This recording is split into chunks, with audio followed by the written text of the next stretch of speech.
Welcome back to the intersection of money and power. You're watching Political Capital. On Wednesday, South Africa will host the 10th BRICS summit, and among the attendees will be one of the most powerful world leaders and the only man who seems to get Donald Trump to see his point of view. So how can South Africa use Russian President Vladimir Putin's political sway and currency with Donald Trump to forward the BRICS agenda? Marius Oosthuizen is from Gibs Faculty of Strategic Foresight and joins me for that conversation. Marius, I thank you for your time. Let's begin by tracking back Sergei Lavrov, somebody who is a diplomat through and through, who's been at this rodeo for decades, comes out and he says the meeting in Helsinki on Monday was better than super. Now, how do we get BRICS to say that using Vladimir Putin's political currency? I think the starting point is that we need to realize we're at a very important turning point in the history of the world. Over the last 40 to 60 years, we've had a particular world order that really has been centered by the United States with Europe, particularly with Britain, in what we've seen as the Atlantic Treaty and the Atlantic Alliance.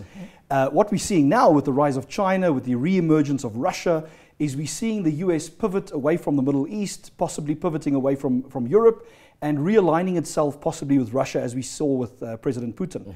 The question for South Africa is, where do we play in this new world order? Do we stay close to Europe, as we've been historically, they are our greatest trading partner, or do we really try to make the best of BRICS?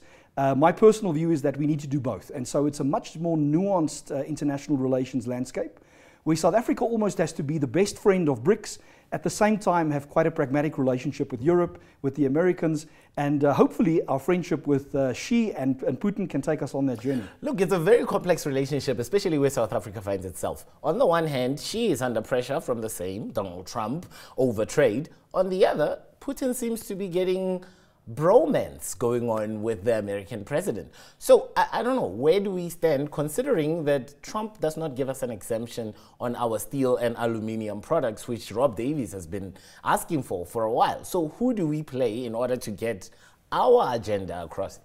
I think that South Africa, first of all, has to realize that we're a small fish in this big pond. Someone said to me recently, South Africa is on the periphery of the periphery. If you look at the global economy, you look at the size of our population, the size of our contribution to the global economy, we really are a small player. Having said that, we can be a significant player if we take advantage of our geopolitical, geostrategic positioning as the gateway to Africa. Now, over the last few years, that narrative has sort of declined. We see the likes of Kenya and Nigeria and others emerging. But South Africa, I think, still has a lot to offer. We have wonderful institutions, great infrastructure, we have the rule of law. And so if South Africa can be seen to be the most sound liberal democracy in Africa, at the same time courting the Chinese and the Russian interest on the African continent, I think we can play a double game and really become a platform for these bigger players that are not at the periphery, that really are at the center, to think about Africa with South Africa in the forefront. But I'm getting a sense that from Africa, that there's almost a little bit of people would like to see a cooling down of Chinese investments, if you will. Some people have even gone as far as to call it the second colonization of Africa. Is Chinese money a risk in Africa? I think it's important that we distinguish between the narrative and the facts. There is a growing narrative on the continent that China is sort of recolonizing Africa and they're using soft power and influence to drive a Chinese agenda on the continent. And to some extent, of course, that's true. But I think at the fundamental heart of it, China is bringing infrastructure, technical expertise. And interestingly, I saw a study recently by McKinsey that showed the vast majority of Chinese investment in Africa is in fact private sector investment, as opposed to the sort of Chinese government investment. And so if you take that nuanced view, one can say that China can be a partner to Africa. Africa has to raise its game in negotiating with China. We're a much weaker negotiating partner. And I think if we separate the narrative from the facts, possibly the Chinese represent an opportunity for Africa that we as South Africa need to take advantage of.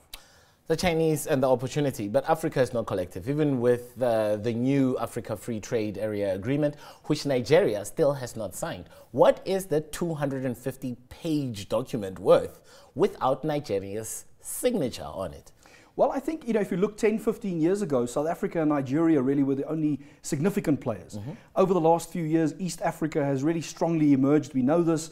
with South Africa, that whole region down the eastern coast of Africa, I think is a significant block in the future of a new world order that likely is going to have its center not so much in the Atlantic as in the Indian Ocean.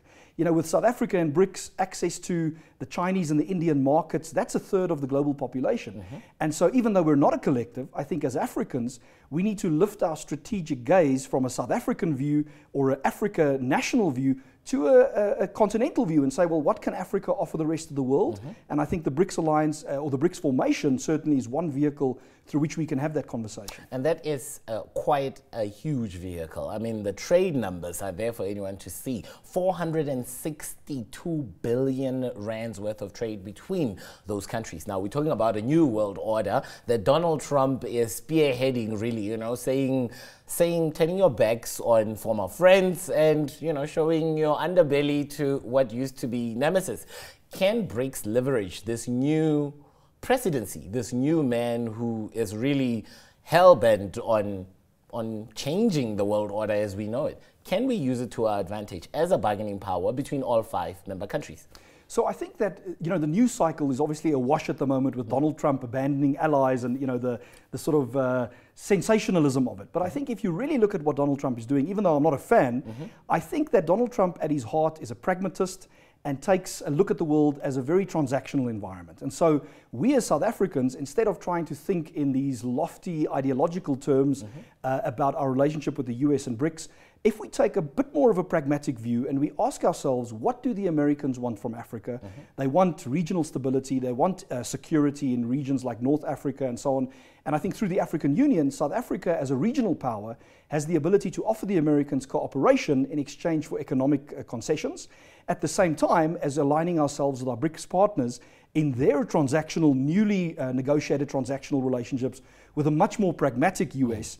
And I think somewhere in that process, South Africa might emerge actually as quite a well-placed player. But are we now a well-placed player? When you think about the fact that Donald Trump has put South Africa on the same list of steel importers and aluminium products, is threatening to pull back on some of the support that the US has given us in terms of our AIDS, HIV programs. So I don't know what to make of the relations with the United States right now, even more so because President Cyril Ramaphosa couldn't even get a word in with the American president during this year's Davos meeting. Well, I think there are 3 points to make on that very briefly. The first is that I think our president is in an interim holding pattern, like an aircraft that's not quite ready to land. Once he's consolidated his power in the ANC, once he's aligned the factions behind him at the next year's election, if he succeeds in that, I think we'll see a much more robust and stronger Cyril Ramaphosa. I think on the back of that, South Africa needs to think about its role as an international relations player through the UN, through the likes of the Bretton Woods institutions. We do represent an ideal emerging market case of liberal democracy, which is something that the Americans certainly find very attractive. I think within that, in terms of the steel industry and the tariffs, we are seeing a much more sophisticated approach to protectionism. I think this debate that says we're either protectionist or free marketeers, that polarized debate probably needs to be changed to say, well, certain countries are going to protect certain industries for strategic security and other economic reasons. It is the case with the steel industry in the US, and we as South Africans need to accept that. But I think the key question for us is not so much what can we get from these players, but what can we as South Africans develop internally, domestically, such as our human capital, to begin to offer these players opportunities on the continent. And I think that's work that we can do irrespective of what the US does with its trade relations. My final question to you. We've seen him topless. He's been the rave. Women talk about him as like that he has an aura of power around him. Is Vladimir Putin the most powerful man in the world right now? I don't think he is. I think, you know, having visited Russia, having spoken to Russians and asked them, why is Vladimir Putin so popular? What is the secret of his power? Vladimir Putin represents the aspirations of the Russian people as a strong, significant presence in global affairs. The reality on the ground is that Russia really is a declining power in terms of population, economic strength relative to China and the US. And so even though Vladimir Putin punches way above his weight in terms of international influence, and, you know, being a hawk, being willing to occupy parts of countries, Russia is a significant player. We should respect them. But I don't think Vladimir Putin holds nearly as much sway as the collective that we see between the US and our European friends. Marius, I thank you for your time. There was Marius Oosthuizen from the Gibs Faculty of Strategic Foresight. We'll have more intersections of money and politics come next week, Tuesday at 6:30, only on CNBC Africa. Until then, good evening.